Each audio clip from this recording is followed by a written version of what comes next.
SSC previous year dictation 7। Ready start. आदरणीय महोदय, प्रदेशों के खाद्य मंत्रियों के 2 दिन के सम्मेलन के बाद केंद्रीय खाद्य मंत्री ने बताया है कि अगले अप्रैल में गेहूं और धान का थोक व्यापार सरकार अपने हाथ में ले लेगी।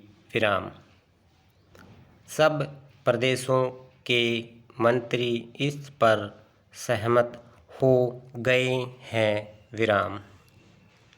अन्न का जो संकट आज देश के सामने है, समूचे अर्थतंत्र के सरकारीकरण की बात सोचने वालों का उससे हौसला बढ़ा है।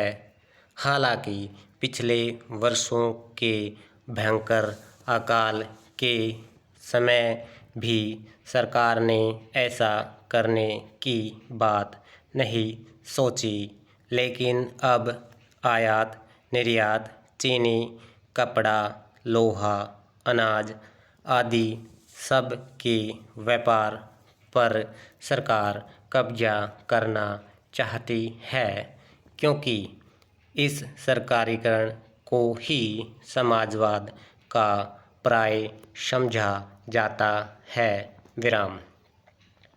वित्त मंत्रालय पहले 50 लाख टन से अधिक के भंडार बनाने के पक्ष में नहीं था, लेकिन वह इतनी जल्दी 2 करोड़ टन अनाज की खरीद फरोख्त में 20 अरब रुपया फंसाने को कैसे तैयार हो गया और इसके पीछे क्या आर्थिक तर्क हैं, यह बात आसानी से समझ में आने वाली नहीं।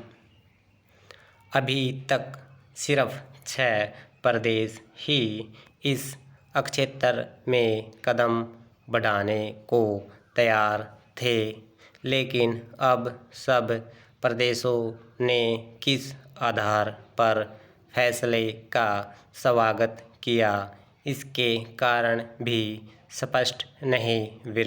Next para. सरकारीकरण या राष्ट्रीयकरण का सर्वत्र विरोध नहीं किया जा सकता, लेकिन कुछ क्षेत्र ऐसे हैं जिनकी देखभाल का दायित्व जनता पर ही छोड़ा जाना चाहिए। अनाज का क्षेत्र ऐसा ही है। जमाखोरी और मुनाफाखोरी रोकने के लिए सरकार कठोर निरीक्षक की भूमिका यदि निभाए और अभाव की पूर्ति का जिम्मा संभाले, तो समस्या का द्विपक्षीय हल भी निकाला जा सकता है और सरकार बहुत सी परेशानियों तथा आलोचनाओं से भी बच सकती है।